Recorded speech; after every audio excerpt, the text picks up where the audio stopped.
Guyyaa akkam jirtan nagaa jirtu an Dr. Arumsaadha kutaa lammaffaa miidhaa kitaannaa dubartootaa jedhuun olitti deebinee jirra. Namoonni chaanaalii keenyaa faaraa taatan subscribe like gochuudhaan akka maatii keenyatti dabalamtan asumaanis affeerra.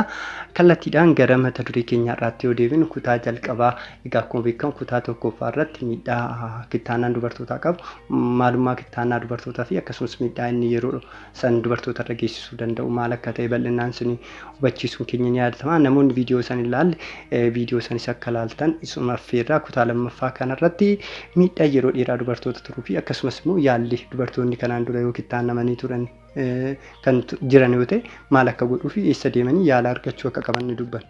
Egaa kitaannaan dubartootaa kun akkuma jalqaba kutaa tokkoffaa irratti isiniif himuu ilaalletti miidhaa malee faayidaan kitaannaa dubartootaa qabu hin jiru jechuudha. Miidhaa malee faayidaan qabu haga ammaa qorannoo saayinsii haga ammaa qorannoo qoratamiin miidhaa tokko malee faayidaan inni qabu tokko iyyuu hin jiru jechuudha. Kanaaf dubartoonni yoomiyyuu haala kamii keessattuu kitaannamuu hin qaban jechuudha. Kunis kitaannuun kunis mirga isaanii sarbuu fi akkasumas miidhaa qaamaa dubartoota irra geessisuudha jechuudha. Kanaaf maatiinis ta'e namoonni garaagaraa hubannoo kan akka namoota naannoo keessan jiran akkasumas immoo namoota dubartii kitaansisuu barbaadaniif akka nu dabarsitan asumaanis hin affeerraa jechuudha. Asumaanis hin gaafannaa ergaa kana akka nu dabarsitan jechuudha. Dubartoonni kitaansisuun hin barbaachisu. Egaa gama kallattiidhaan gara mata duree keenyaatti yoo deebinu rakkoolee yeroo booda dubartuu mudachuu danda'an rakkoo yeroo dheeraadhaaf dubartiirra turuu danda'an jechuudha. Sababa kitaannaa dubartootaa kanaan rakkoolee yeroo dheeraaf dubartoota turuu danda'an maalidha? Egaa rakkoolee yeroo masan isaanirra gahu kutaa tokkoffaa irratti isin qopheessineerra. Har'amee rakkooleen yeroo dheeraadhaaf dubartoota irra turuu danda'an maali? Tokkoffaa irratti yeroo fincaan nama dhukkubu egaa miidhaa qaama saalaa dabalatee qaama ujummoo fincaanii irra gahuun yeroo fincaan ujummoo fincaanii irra miidhaa yeroo gahe fincaan namaa bahu yeroo fincaan nama dhukkubuun kun yeroo dheeraadhaaf namarra turuu danda'a jechuudha. Haga umrii isaaniitti guututti jechuudha. Rakkoon kun haga umrii guutuu isaaniirra turuu danda'a. Inni biraa infekshinii ujummoo fincaanii irra deddeebi'ee jechuudha. Kun lammaffaa irratti jechuudha. Infekshinii ujummoo fincaanii irra deddeebi'ee isaan mudachuu danda'a jechuudha. Egaa akkuma beekamu balaa qaama saalaatiin alattis ujummoo fincaanii irra gahuun fincaan fincaa'uu dadhabuu akkasumas qaamni ujummoolee fincaanii kun sirnaan akka dalagaa isaanii hin dalanne gochuudhaan baakteeriyaa garaagaraatiif akka saaxilaman gochuudhaan infekshiniin irra deddeebi'ee jechuudha. Akka dubartoota kana qabu gochuu danda'a jechuudha. Inni biraa sadaffaa irratti rakkoolee marsaa waliin ol qabate namarra gahuu danda'u.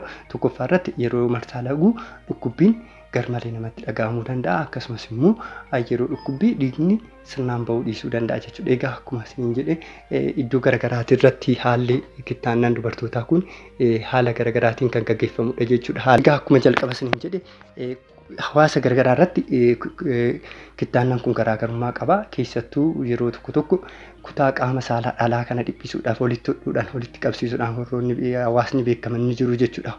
Naannoo biyyoota garaagaraa fi akkasumas naannoo garaagaraatitti yeroo kan qaama saalaa dubartii kana dhiphisuudhaan akka marsaan laguu sun sirnaan yaane gochuudhaan dhiigni sun garaa keessatti akka hafu gochuudhaan dhukkubbiin ji'aan jechuudha. Yeroo marsaan laguu dhufu dhukkubbiin garmalee dhiigni sun akka sirnaan yaane gochuudhaan yeroodhaan dhukkubbiin garmalee akka dubartoota irra mudatu gochuu danda'a jechuudha. Kitaannaan kun jechuudha. Sadaffaa irratti isa kan inni arfaffaa irratti godaannisaa fi akkasumas madaan haala hin taaneen walitti fayyuu danda'a jechuudha. Godaannisaa fi madaan sun haala hin taaneen fayyuu danda'a jechuudha. Kunis maalidha? Caasaalee qaama saalaa ala jiran san jechuudha. Boca isaanii boca qaama saalaa ala jiru haala hin taaneen jechuudha akka walitti fayyuu godha jechuudha. Yeroo argitanii jirtu ta'e namoonni tokko qaama haala isaanii ibiddaan gubatee jiru ta'e madaan isaanii haala garaagaraatiin walitti qabatee fayyuu danda'a jechuudha. Kunis akkasuma jechuudha. Yeroo qaama saalaa dubartootaa kana haala muruudhaan wantoota garaagaraa wal qabsiisuudhaaf yeroo kanattis maalidha dubartiin waan isaan dhukkubuuf qaama saalaa isaanii isa walitti qabatanii waan jiraniif qaama saalii sun haala hin taane walitti fayyuudhaan bocni qaama saalaa sun boca hin taane akka qabatu jechuudha gochuu danda'a jechuudha. Boca hin taane godaannis hin taane naannoo sanitti akka uumamu gochuu danda'a. Inni biraa rakkoo yeroo da'umsaa shanaffaa irratti rakkoo yeroo da'umsaa kunis yoo hin jedhu da'uu dadhabuu garmalee dhiiguu yaada baqaqsanii da'uutii fi kanneen birootiif nama saaxiluu danda'a jechuudha. Kanaaf dubartiin kun akka hin deenye gochuu danda'a jechuudha. Egaa akka ammas hin jedhe boca qaama saalaa kun akka garmalee godaannisa guddaa godhachuudhaan bocni sun waan jijjiiramuuf akka dubartoonni sun akka salphaatti akka hin deenye godhaa jechuudha. Akka hin deenye jechuudha. Egaa akkuma beekamu yeroo da'umsaa qaamni saalaa dubartootaa baay'ee tokko lallaafaa ta'e jechuudha. Akka qaamni saalaa sun bal'achuudhaan dubartuu daa'imni akka salphaatti gara alaatti akka ba'u godha jechuudha. Yeroo godaannisni kun immoo godaannisni kun tishuudha. Tishuun kun jabaadha. Akka salphaatti lallaafee diriiriitu daa'imni sun akka ba'u waan hin gooneef yeroo kan miidhaa garagaraatiif tokko da'uu akka hin dandeenye jechuudha. Yeroo indeenye kana immoo maalidha? Yaala yoo manni yaalaa kan jiru ta'e yaala opereeshiniidhaan akka deemsu saaxiluu danda'a jechuudha. Immoo yoo manni yaalaa kan ishee irra hin deemne yaala haga lubbuu isheetti galaafachuu daa'ima ishee lubbuun galaafachuutti ishee geessisuu danda'a jechuudha. Miidhaan kanarraan qabuudhaan jechuudha. Kanaaf jechuudha yoo miidhaan yeroo da'umsaa dubartoota irra ga'u jechuudha. Keessattuu biyya keenya keessatti beekamaa yeroo durii yeroo baay'eedhaaf dubartoota hedduudha jechuudha. Sababa kanaatiif lubbuu isaanii kan dhaban miidhaa qaama isaanii irra ga'een godaannisa qaama saalaa isaanii irra ga'eef da'uu dadhabuudhaan lubbuun dubartoota hedduu kan darbee jira jechuudha. Jaaffaa irratti rakkoolee walqunnamtii saalaatiin wal qabate egaa akkuma isiniin jedhe jalqaba irratti rakkoo caasaalee akkasumas godaannisni garmalee sirriin taaneen waan uumamuuf qaama saalaa biratti jechuudha. Yeroo kanatti walqunnamtii saalaa yoo kan raawwatan ta'e miidhaan dhukkubbiin garmalee dubartoota irratti isaan ga'uu danda'a. Akkasumas immoo fedhii dhabuu danda'u jechuudha. Fedhii dhabuu danda'u maaliif keessattuu kiliitoris kutaan baay'ee seensitiif ta'e jechuudha. Baay'ee si'eessituu ta'e waan irraa muramuuf akkasumas immoo bocoota qaamolee birootis jechuudha. Seensitiif yookiin baay'ee si'aawoo ta'an waan muramuu danda'aniif yeroo kanas fedhii saalaa dhabuu dandeessi.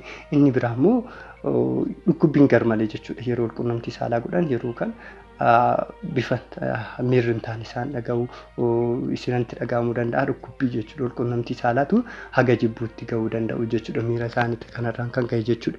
Inni biraa bocni qaama saalaa jijjiiramuun yaala baqaqsaniitiif nama saaxiluu danda'a jechuudha. Yeroo torbaffaa irratti jechuudha qaamni saalaa sun boca isaa waan dhabuuf yeroo dheeraa booda namoonni kun opereeshinii ta'uu qabu jechuudha. Maaliif qaama san sirreessuudhaaf jechuudha. Qaama bade san sirreessuudhaaf kunis yaala baqaqsanii yaalutiin yeroo biraa gaggeeffamuun nama saaxiluu danda'a jechuudha. 8ffaa irratti rakkoo xiinsammuutiin akkasumas dhiphina hin taaneef nama saaxiluu danda'a. Egaa akkuma beekamu dubartoonni qaamni saalaa isaanii kun akkanatti miidhan yeroo walqunnamtii saalaa raawwatanis miirri gaariin itti dhagahamu jechuudha. Hin sodaatu walqunnamtii saalaa nama wajjin gaggeeffame hojjaniisis baay'ee tokko si'aawoo miti jechuudha. Baay'ee si'aawoo miti. Kanaaf yeroo kanatti miirri sodaa kan isaanitti dhagahamudha jechuudha. Kanaaf miirri hin taane yeroo hedduuf dhiphina sammuutiif kan saaxilamaniif jechuudha. Keessattuu qaamni saalaa isaanii sun baay'ee kan miidhamee godaannisni guddaan kan isaan irra jiru kan ta'u ta'e miidhaa isaan irra ga'u kana yeroo hundumaa kan isaan yaachisudha. Kanarraa ka'uudhaan yeroo hundumaa dhiphina sammuutiif isaan saaxiluu danda'a jechuudha. Egaa dhumarratti yaalli isaanii yookiin dubartoonni kanaan dura sababoota garaagaraatiin yookiin hawaasni keenya hubannoo doon qaban kittaannan irratti gaggeeffamee jira yoo ta'e akkam gochuu qabu akkamitti yaalamuu qabu. Egaa akkuma beekamu yeroo garagaraatti dubartoonni saba garagaraatti kittaannan irratti gaggeeffamee jiru yeroo tokko keessattuu hawaasa keenya biratti yeroo garagaraatti inni tokko salphaa ta'uu danda'a. Keessattuu kiliitoris qofa kanarraa murame ta'uu danda'a. Darbees immoo jiru tokko qaama biraa miidhaa irra ga'uu danda'a jechuudha. Kanaaf yeroo keessattuu qaamni saalaa dubartootaa garmalee miidhamaa jira ta'e yoo ta'e jechuudha. Dubartoonni beektanoo jira ta'e qaamni saalaa garmalee miidhame godaannisni guddaan jira kan ta'u ta'e mana yaalaa deemamee yaala salphaa ogeessan godhamuun sirraa'uu danda'a jechuudha. Qaamni kun jechuudha. Kanaaf yeroo qaamni saalaa keessan garmalee kan miidhame godaannisa godhatee kan jiru ta'e jechuudha. Yeroo dubartoonni kanaan dura kittaanamtanii jirtan ta'e godaan yaala salphaa jechuudha. Ogeessi yaala baqaqsanii yaaluutiin qaamni sun godaannisni sun akka hiikkatee diriiree qaamni saalaa sun fayyaa argatu yookiin gara sirriitti haga ta'e jechuudha. Guutumaan guututti deebi'ee baates haga danda'ame qaamni godaannisa san sirreessuu waan danda'amuuf yeroo kana ogeessa yaalaa bira deemtanii yaala kana argachuu ni dandeessu. Haga ta'es immoo dhiphina sammuu qaama saba kanaaf dubartoota isinirra gahaa jirurraa haga tokko boqonnaa argachuu ni dandeessu jechuudha. Rakkoo kanaan wal qabatee dubartoonni kittaanamtanii yoo jiraattan ta'e haala ta'een immoo hordoffii keessan yeroo da'umsaa mana yaalaatii fi akkasumas immoo ogeessa yaalaa keessanii wajjin marii gochuu qabdu jechuudha. Rakkoolee kanaaf jechuudha. Kanaaf maal akka ta'uu qabuu fi akkasumas immoo miidhaa qaama keessan irra ga'e kana beekuudhaaf ogeessa yaalaa bira deemtanii sirriitti mariisisuu qabdu. Kanaaf gaafii akkasumas immoo yaada qabdan nu qooduu dandeessu. Viidiyoo biraatiin hanga walitti deemnutti fayyaa ta'aa. Dr. Arumsaadha. Nagaa ta'aa nuuf jiraata.